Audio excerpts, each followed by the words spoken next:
आज हमारे बदौलत कोई पार्टी खड़ा होता है। हम लोग मदद किए, हम लोग 14 से वोट दिए हैं बीजेपी को, तो आज सरकार में आया। और हम लोग जखन ये हट जाएंगे तखन ये वो रोड पर नजर आ जाएंगे। देखिए, ज़रूरत पड़ता है तो हर पार्टी हम लोगों से संपर्क करता है, और जब ज़रूरत से निकल जाता है तो हम लोगों को दरकिनार करके चलना चाहते हैं। तो ऐसा करने वाले लोगों के साथ भी हम लोग दरकिनार करके चले। अभी आरजेडी संपर्क कर रही है, जरूरत पड़ी है तो। नमस्कार, आप देख रहे हैं धा न्यूज़ और मैं हूं अभिषेक मिश्रा। बिहार की राजनीति का घटनाक्रम और खासकर बीते 2-3 दिनों का घटनाक्रम ये बताता है कि बिहार की राजनीति का समीकरण, बिहार की सत्ता का समीकरण बदल सकता है।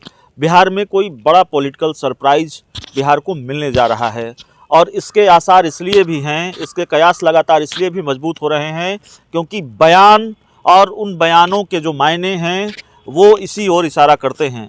वीआईपी पार्टी के सुप्रीमो मुकेश सहनी ने एक तरह से ऐलान कर दिया है कि अब वो अपने रास्ते अलग कर सकते हैं। लालू यादव और तेजस्वी यादव के साथ नज़दीकियों के संकेत उन्होंने दिए हैं, और बीजेपी के साथ जो तल्खी है वो जगजाहिर है।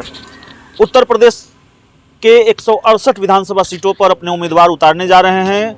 25 सीटों पर उम्मीदवार उतारने का ऐलान भी कर दिया है मुकेश सहनी ने। उनके नामों की घोषणा कर दी है, उम्मीदवारों के नामों की। और पटना में जो उनका आवास है, बतौर मंत्री उनको जो आवास आवंटित है, वहाँ पर गहमागहमी बढ़ी हुई है। पार्टी के नेता कार्यकर्ता, चाहे वो बिहार से जुड़े हुए हों, यूपी से जुड़े हुए, लगातार आ रहे हैं। तो ऐसे ही पार्टी के एक नेता कार्यकर्ता हमारे साथ हैं, संगठन प्रभारी हैं वीआईपी पार्टी के। क्या नाम हुआ सर? लाल बाबू सहनी। लाल बाबू सहनी नाम हुआ।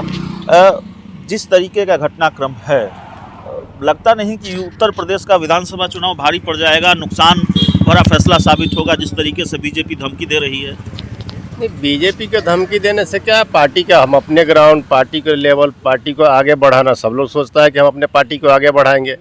हमें क्या करना है, हम अपने पार्टी के लिए, उसके लिए हम काम करते हैं।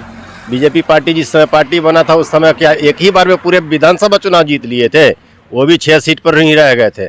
आज हम लोगों ने बिहार की धरती पर 4 सीट बनाए, 4 सीट जीते। तो हम लोग बिहार की सरकार में हैं। वही सलाह तो बीजेपी दे रही है कि आपकी नई नई पार्टी है, बिहार में संगठन विस्तार पर जोर दीजिए। कहाँ यूपी में आप चुनाव लड़ने चले गए? यहाँ मंत्री पद जा सकता है, यहाँ कुर्सी जा सकती है मंत्री जी। कुर्सी तो उसके लिए होता है जो कि एक कुर्सी जा रहा है, दूसरा का कुर्सी मिलने की उम्मीद नहीं है। हम लोगों की यह कुर्सी बनाना ही है। यह यहाँ बिहार की बात है तो बिहार हमारे बदौलत ही, यूपी में जो चल रहा है बिहार में हमारे सरकार हमारे बदौलत है। जाएगा तो हमारा कुर्सी, उनका कुर्सी थोड़ी बच रहा है। हम लोग तो अभी नया आए हैं, गिरेंगे, चलेंगे, उठेंगे, लड़ेंगे।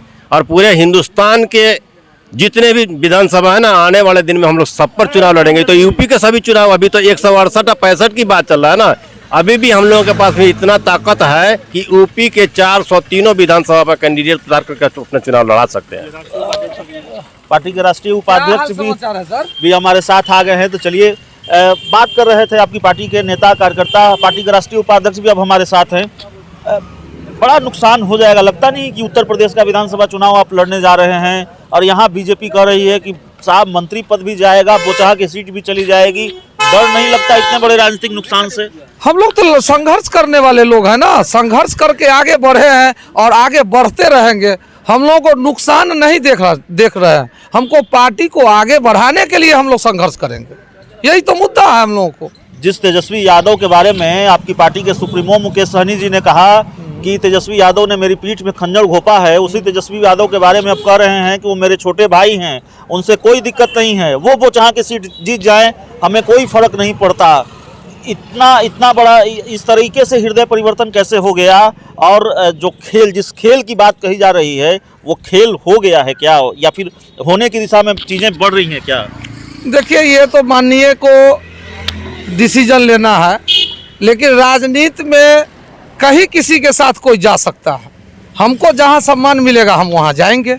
हम स्वतंत्र हैं, अपने पार्टी को आगे बढ़ाने के लिए अपना कुर्बानी देना पड़ेगा तो हम दे सकते हैं। जानकारी तो यह भी है कि लालू यादव तेजस्वी यादव के संपर्क में हैं।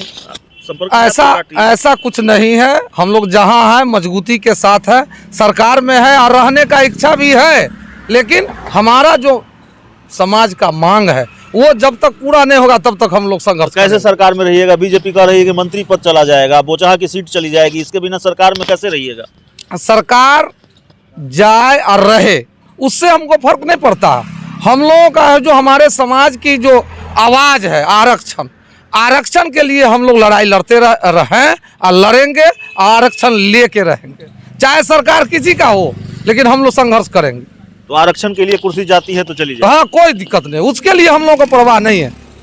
एक बयान और आया आपकी पार्टी के सुप्रीमो मुकेश सहनी जी का। उन्होंने कहा कि बिहार में स्थानीय निकाय कोटे से जो 24 सीटों पर विधान परिषद के चुनाव होने वाले हैं, उसमें सारे सीटों पर यानी 24 सीट पर हमारी तैयारी है। चिराग पासवान की राह पर चल रहे हैं क्या? जिस तरीके से चिराग पासवान ने एनडीए में रहते हुए ऐलान कर दिया कि हम अलग चुनाव लड़ेंगे, अकेले चुनाव लड़ेंगे, उसी तरह आप एनडीए में रहते हुए ऐलान कर रहे हैं कि हम 24 सीटों पर चुनाव लड़ेंगे। चिराग पासवान को एनडीए से बाहर का रास्ता दिखा दिया गया था बिहार में। तो या तो आप एनडीए से अलग होने की तैयारी कर रहे हैं, अगर ये कह रहे हैं कि हम 24 सीटों पर चुनाव लड़ेंगे, या फिर आपको एनडीए से बाहर का रास्ता दिखा दिया जाएगा, इसका अंदेशा आपको होना चाहिए। ऐसा कुछ नहीं है, माननीय का जो आदेश होगा, हम लोग कार्यकर्ता है, पदाधिकारी है, तो हम लोग माननीय के आदेशानुकूल हम लोग चलेंगे। बीजेपी से नहीं डरते? हम लोग को डरने की क्या बात है, हम लोग तो संघर्ष करने वाला या जाते हैं, तो हम डरेंगे क्यों? आज हमारे बदौलत कोई पार्टी खड़ा होता है, हम लोग मदद किए हैं, हम लोग 14 से वोट दिए हैं बीजेपी को, तो आज सरकार में आया, और हम लोग जखनी हट जाएंगे तखनी वो रोड पर नजर आ जाएंगे, वो रोड पर नजर आ हाँ? रहे हैं। अच्छा, एक चीज़ बहुत ईमानदारी से बताइएगा सर, आप दोनों से ये सवाल है हमारा, और आखिरी सवाल है हमारा।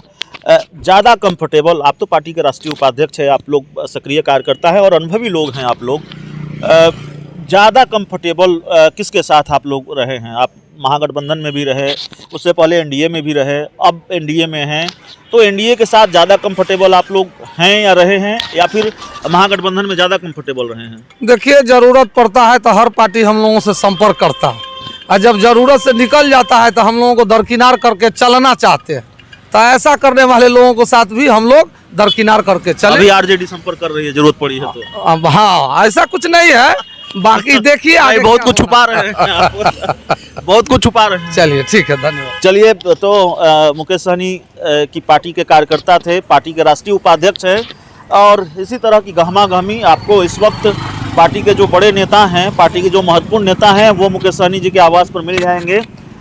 यूपी के पार्टी के जो बड़े नेता हैं वो मुकेश सहनी जी के आवास पर मिल जाएंगे। गहमा गहमी हलचल तेज है, मुकेश सहनी भी काफ़ी सक्रिय हैं। तो इस पूरी खबर में इतना ही, इस पूरी रिपोर्ट में इतना ही। बीजेपी को लेकर क्या कहा है आपने सुना है। बहुत बहुत धन्यवाद।